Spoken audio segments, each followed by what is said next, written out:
Dov'è Elisa? Ah, ok. Bene, buongiorno a tutti, a chi è presente qui a Venezia nella sala Fallaci di Palazzo Ferrofini, a chi ci sta seguendo da casa o in streaming, benvenuti nella casa di tutti i veneti, nella sede del Consiglio regionale che oggi vive un'esperienza eccezionale, direi grazie appunto a Iuri Roverato e ad Elisa Venturini che ha voluto fortemente e organizzato questo evento, la presentazione del libro Il Dono, opera prima di Iuri Roverato. Perché dico che è un momento eccezionale? Perché Iuri Roverato è non solo con questo libro, ma con la sua esperienza di vita, la sua storia, ci chiede di rispettare i disabili per le loro professionalità, per quanto fanno e non in quanto disabili, ma perché uomini e donne capaci di creare emozioni, aprire nuove prospettive, mentre ci pongono davanti delle domande tutt'altro che scontate, da cui non dobbiamo fuggire, come accade con i veri artisti e come capita con tutte le persone che sanno far bene il loro mestiere. A questo togliamo di mezzo ogni disabilità e andiamo alla concretezza di un artista poliedrico. Ecco, Iuri Roverato, attore, ballerino, oggi anche scrittore, che ci richiama alla durezza della realtà quotidiana, durezza ma anche bellezza, perché come vediamo in questo dono, le asperità della vita possono essere trasformate in occasioni. Ho visto un video di una performance di danza di Iuri e vi assicuro che si rimane colpiti per la straordinaria forza comunicativa che un ballerino della sua tempra e qualità sa trasmettere. La danza è un mezzo di comunicazione antico come l'essere umano e secondo Luciano di Samosata, oltre essa trae origini da quell'amore che riempie e cadenza dell'intero universo, un dono appunto come recita il titolo del libro del nostro autore. Forma perfetta di riflessione presente in tutti i culti e in tutte le civiltà. Iuri, che non a caso è laureato in filosofia, ci ricorda che danzando l'uomo sin dall'antichità si esprime per mezzo del suo stesso corpo, ancor prima di affidare alla parola o alla materia il risultato della sua esperienza. Diceva appunto Luciano, coloro che ricercano le origini più veritiere della danza ti direbbero che essa nacque contemporaneamente alla prima origine dell'universo e che apparve insieme all'antico Eros. Per esempio il movimento circolare degli astri, l'intreccio dei pianeti con le stelle fisse e un ritmico rapporto e la regolata armonia che li governa, senza la prova dell'esistenza primigenia della danza. Ecco, il senso della danza di Iuri, la ricerca di quell'antica armonia, dell'intero creato, dell'universo, ricerca che ci riporta all'ultimo verso con il quale Dante Alighieri chiude il Paradiso e con esso la sua commedia. Amor che muove il sole e le altre stelle. Questa è la danza e la danza di Iuri. Il Dono, il libro che oggi presentiamo, è un'autobiografia traslata nel Settecento e credo che questo escamotage letterario, lo spostamento spazio-temporale, permetta all'autore non solo di parlare liberamente di sé, della sua esperienza, ma di parlare a noi tutti, parlare di noi, creando uno spazio nuovo, una sorta di specchio che come tutti gli specchi riflette e deve farci riflettere. Come al solito ho parlato fin troppo e lascio la parola ai veri protagonisti di questo evento. Mi scuso se non posso stare con voi, ma ho l'ufficio di presidenza, ho appunto delle cose che appunto mi riempiono lo spazio anche fra una pausa e l'altra del Consiglio. Io assicuro a Iuri che leggerò il suo dono e non per farmi perdonare, ma perché sono convinto che sia un libro da leggere e far leggere. Grazie Iuri, grazie all'amica Elisa Venturini che come sempre riesce a sorprenderci. Grazie veramente. La parola al capo ufficio stampa. Grazie Presidente. Ecco, allora lascerei... Faccio anche un applauso al Presidente perché se lo merita, hai fatto un bel intervento Presidente. Ogni tanto un applauso al Presidente, dai, glielo possiamo anche dare. Consigliera, se vuole introdurci. Sì, volentieri. Allora, intanto ringrazio il Presidente Roberto Ciambetti per l'onore che ci fa ad essere stato presente, perché appunto è il nostro Presidente rappresentante dell'organo del Consiglio regionale. Poi sono arrivati anche Alberto Bozza e Roberto Betta, altri colleghi, e quindi questo per farti vedere, Yuri, che c'è sensibilità da parte del Consiglio e dei colleghi consiglieri. Abbiamo voluto proporre oggi una storia di successo e la facciamo in una sede istituzionale importante, perché è la sede che rappresenta il Consiglio Veneto, ma rappresenta quindi i Veneti, è una sede prestigiosa e merita all'interno di questa sede di essere raccontate le storie di persone, di veneti, che hanno saputo mettere a frutto i propri talenti, perché ognuno di noi ha dei talenti. Poi c'è chi riesce a coltivarli con determinazione, con capacità, con sacrificio, con impegno. C'è chi questi talenti ce li ha, però non sa di averli e quindi nasce e muore senza aver sviluppato nulla. Dopo c'è chi ha i talenti, però ha la pigrizia e non li vuole sviluppare, e la pigrizia è anche uno dei peccati capitali e quindi voglio dire, anche questo è un limite. E i talenti però ci sono. Allora nel caso di Yuri, lui è riuscito a sviluppare questi talenti che ha e l'ha fatto nonostante i limiti che poi noi abbiamo, perché tutti noi abbiamo dei limiti, delle fragilità più o meno accentuate, ed è riuscito ad andare oltre e a svilupparli con grande impegno, con grande determinazione. E sapete anche qual è il segreto dei suoi risultati, degli obiettivi che è riuscito a raggiungere? I suoi genitori. Perché poi nella vita, in realtà, quello che noi riusciamo a realizzare, lo realizziamo perché abbiamo avuto dei genitori che ci hanno amato e che ci hanno sostenuto. Quindi ci hanno trasmesso questa fiducia, questo senso di autostima che ci permette di affrontare le difficoltà. E quindi questa è stata la tua fortuna anche, Yuri, di avere delle persone che ti hanno in questo sostenuto. E allora oggi noi ti vediamo come artista completo che è riuscito comunque a realizzare grandi cose in vari ambiti, nella danza in primis, ma oggi ti mostri anche capace di realizzare un prodotto letterario che oggi ci presenti e che presentano te come persona, come veneto, che riesce a dare, a donare agli altri. Quindi grazie veramente di cuore di questa opportunità che ci dai di arricchimento. Grazie consigliera. Io chiedo alla regia se può mandare, abbiamo scelto un brevissimo video dove c'è una performance fatta da Yuri come danzatore. Vi prego di seguirla perché è una cosa rara da vedere in Italia. La danza in Italia è soprattutto accademia, cioè l'étoile, bolle per intenderci. All'estero invece è anche qualcosa di diverso. Con Yuri vedrete questo diverso. Prego.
Ecco, lo togliamo perché abbiamo poco tempo, in realtà si potrebbe seguire a lungo. Chi ha qualche piccola nozione di danza moderna vede sicuramente dei tratti che partono da Martha Graham, le tecniche di Martha Graham, ma arrivano soprattutto a Pina Bausch, oppure alla scuola italiana Sosta e Palmizzi. Questo lo dico perché per parlare di nomi, penso sconosciuti ai più, perché in Italia il mestiere di Iuri non è esattamente riconosciuto. Pina Bausch parlava di danzatore, qui avete visto un esempio di un danzatore che cerca di controllare il proprio corpo, riuscire a trasformare i propri movimenti, creando qualcosa di nuovo. Adesso mi parlo massa, siccome non abbiamo tanto tempo, direi che la cosa migliore sarebbe parlare di questo libro intanto, dopo magari facciamo anche un passaggio sulla danza. Io mi permetto solo di aggiungere 2 note relative alla vita di Iuri, che è nato a Padova il 21 maggio 1977, danzatore ed insegnante di Dance Ability. Nel 2002 si è laureato in filosofia con 110 lode, ha praticato arti marziali, ha studiato Dance Ability. Nel 2001 è diventato insegnante, tiene corsi in Italia e all'estero. Nel 2003 partecipa ad un seminario teatrale sull'approccio artistico tra persone valide e persone invalide. Dal 2005 al 2009 collabora artisticamente con Laura Scudella, con cui tiene corsi e danza in giro per l'Italia. Ha partecipato alla cerimonia di apertura delle Paralimpiadi invernali di Torino nel 2006. Nel 2007 ha fatto lo spettacolo Ninfe al Filarmonico di Verona. Dal 2008 al 2009 lavora nella compagnia Raffaello Sanzio per la Divina Commedia, è coreografo, interprete. Nel 2011-2012 ha partecipato alla Maratona della Danza di Pavia. Dal 2011 al 2015 collabora con varie scuole di danza. Dal 2017 collabora con la compagnia teatrale e via via fino quindi ad arrivare poi ai giorni nostri, dove ha pubblicato il suo primo romanzo, Il Dono. Queste sono proprio alcune note. Ecco, per intenderci, in mezzo a tutto questo palmarès c'era anche il Festival di Avignone, che è uno dei più importanti festival mondiali di teatro, e quindi pensate cosa significa all'estero soprattutto il lavoro di Iuri rispetto a quanto non sia riconosciuto in Italia. Però siccome adesso dobbiamo parlare del libro, posso aggiungere solo un'ultima cosa, che quest'anno ero al Festival di Venezia con a Ferrara, sì. per cui ho fatto parte del film su Panoplia. Anche. Sì.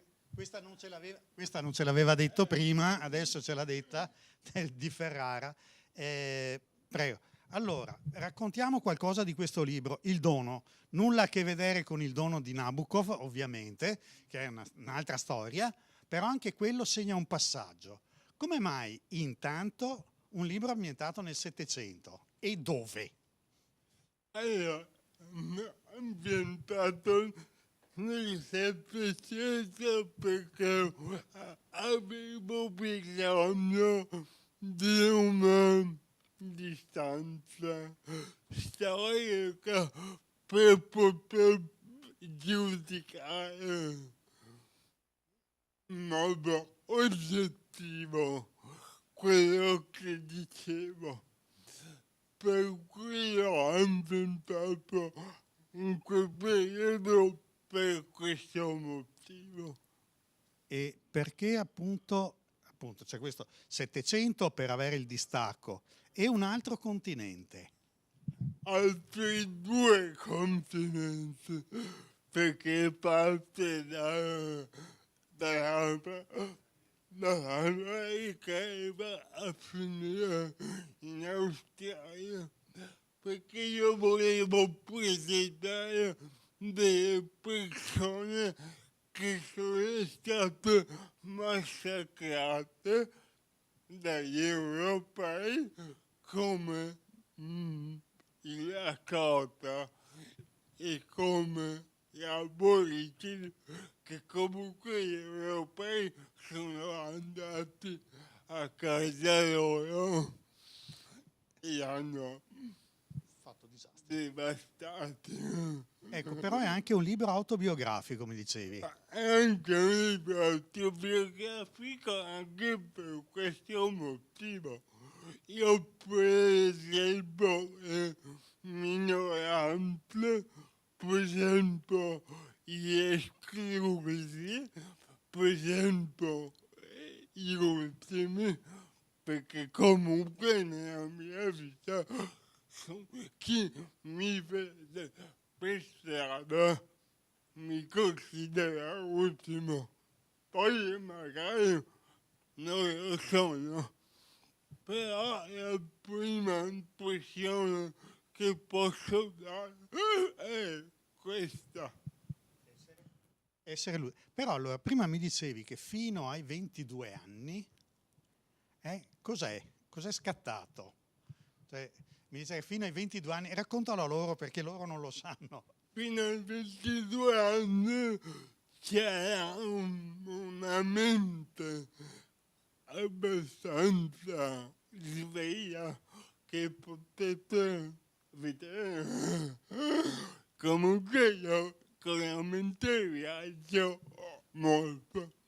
Opposta a un corpo che comunque, vedete, fa quello che vuole, non mi appartiene.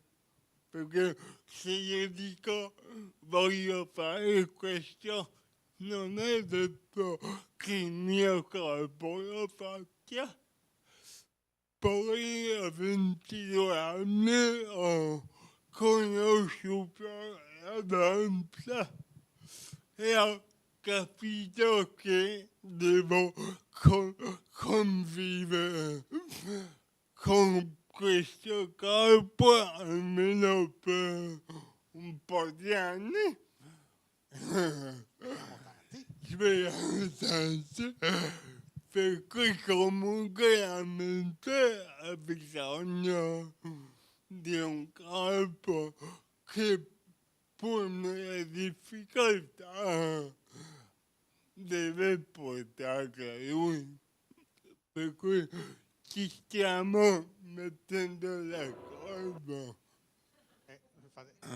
Si sta mettendo d'accordo. Infatti, nelle performance di danza, il risultato è proprio quello di riuscire ad abbinare la propria intelligenza.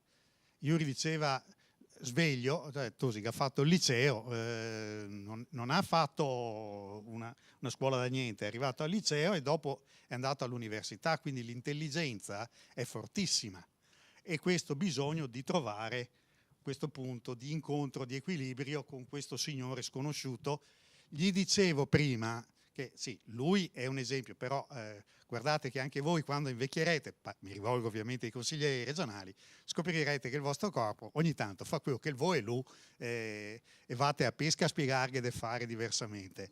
Mi scuso con i consiglieri del PD, ritardiamo di 5 minuti la vostra conferenza stampa perché abbiamo dovuto ritardare di mezz'ora questo pezzo, tanto per... Ha lei delle domande da fare? A Yuri, se vuole. Sì, allora quando tu, Yuri, ti proponi le tue aspettative quando ti esibisci, quali sono nei confronti del pubblico che ti guarda, delle persone? Le aspettative che ho è che il pubblico non veda il disabile, ma veda l'autista, che comunque sono due cose completamente diverse. Io non voglio essere applaudito perché sono disabile. Io voglio essere applaudito, fischiato come artista. Sì, e anche letto. Cioè, anche letto. Ecco, cioè, voglio dire, aggiungiamo. Che è anche letto, perché guardate, l'altra cosa che è interessantissima ed emergeva con forza nel video che abbiamo visto prima, La tecnica di Yuri, la tecnica come danzatore è impressionante, cioè non è improvvisato, è un professionista ed è un professionista vero, in un mondo dove magari, adesso non è che io voglia parlare male dei tuoi colleghi danzatori, però non sempre troviamo una pari professionalità, perché per fare i suoi movimenti c'è uno studio e un rapporto con il corpo, un lavoro sul corpo che è veramente impressionante, ma non perché lui sia disabile, sarebbe impressionante per ciascuno di noi. Ci sono dei movimenti che vi assicuro, prima parlavo di Bausch, Pina Bausch o di Martha Graham, proprio sono cose che bisogna studiare fino in fondo, e lì c'è un aspetto tuo probabilmente, il rigore. Quanto sei rigoroso con te stesso? Io pretendo molto dai lui, a volte pretendo più dai lui che dagli altri, perché comunque se sono arrivato fino a qua è perché ho spostato il limite. Secondo me la cosa sbagliata di tutti è che non si superano i limiti, ma si possono spostare, che è completamente diversa. Esatto. Ecco, proprio per questioni di tempo, io e lui abbiamo già parlato abbastanza prima, ma continuerei a parlare solo per questioni di tempo. Qual è il prossimo spettacolo che vuoi fare? Il prossimo spettacolo che farò tra poco sarà il Prometeo di Eschilo, che è una interpretazione in chiave moderna della tragedia greca. È un mio sogno che parte da molto lontano e vediamo. Allora, prima di dare la parola e chiudere alla consigliera, voglio leggerti una cosa. Questa non te l'avevo letta prima, non è concordata, assolutamente. La tesi di laurea di Yuri è stata sulla filosofia come gioco, giusto? 110 lode. Un filosofo, Giorgio Colli, questo me lo so tira su perché, filosofo dell'espressione, scriveva: chi tenta di interpretare il mondo come un enigma è mosso da un istinto serio, ferreo, profondo, violento, quasi per il presentimento che in fondo alle cose vi sia un filo conduttore, scoperto il quale sia possibile tracciare il disegno per uscire dal labirinto della vita, ma contemporaneamente è mosso da un istinto giocoso, lieve, avido di imprevisto, dell'ebbrezza di chi coglie con meditata lentezza i veli dell'ignoto. Ecco, io credo che questa definizione di Colli si adatti perfettamente a un artista filosofo che ci fa sognare. Lascio la parola alla consigliera. Grazie, dottor Franzina, per i suoi interventi. Potremmo anche portare lo spettacolo qui, presentarlo, no? Ufficialmente a Palazzo Ferrofini, sarà una bella occasione per divulgare. Chiudiamo con un tuo messaggio, Yuri, se vuoi rivolgerlo ai miei colleghi consiglieri. Siamo qua, rappresentiamo il Veneto, rappresentiamo la popolazione veneta, rappresentiamo questa regione. Se vuoi consegnarci un messaggio. Ma un messaggio che vi posso dire è che l'uomo è arrivato fino a qua grazie alla cultura, per cui non capisco le questioni economiche, però non perdiamo mai di vista la cultura. Facciamo parte sia il Veneto sia l'Italia, credo sia la culla della cultura. Abbiamone cura. Grazie. E una nota, non è un caso se il libro è stato pubblicato dall'Altro Mondo, che sembra una battuta, in realtà la casa editrice è l'Altro Mondo, proprio come un altro mondo ci è stato presentato da Yuri. Grazie, veramente grazie.